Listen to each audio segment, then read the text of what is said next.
घर चढ़ के मारब बरियारी रे छूट जी तो कैल रंगदारी रे घर चढ़ के मारब बरियारी रे तोरा बाप के न तोरा दादा के चिन्हब बेटा सब गोली मारब तैगो गिनब तोरा बाप के न तोरा दादा के चिन्हब बेटा सब गोली मारब तैगो गिनब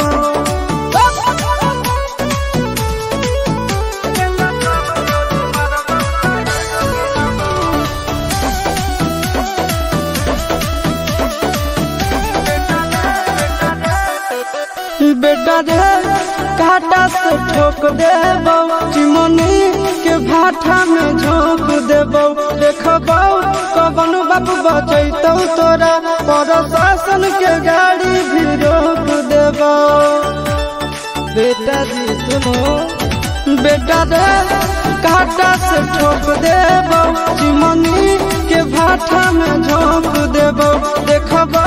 कवन बाप बचैतौ तोरा प्रशासन के गाड़ी भी रोक देबो तोरा जैसन के हम खड़े खड़े गिनबो बेटा सब गोली मारबो तैगो गिनबो तोरा बाप के न तोरा दादा के चिन्हबो बेटा सब गोली मारबो तैगो गिनबो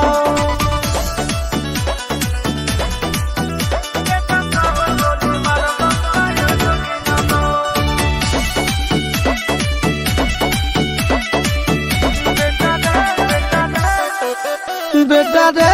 दौड़ा के बाजार में मारबो गोली तोर कपार में रंगदारी जे करभी बिहार में गड़ देबो गंगा जी किनार में इतना मार पड़तो न बेटा बेटा रे दौड़ा के बाजार में मारबो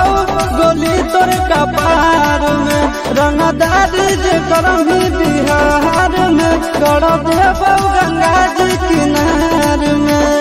चिंटू आशीष के कारण सुनबो बेटा सब गोली मारबो तैगो गिनबो तोरा बाप के न तोरा दादा के चिन्हबो बेटा सब गोली मारबो तैगो गिनबो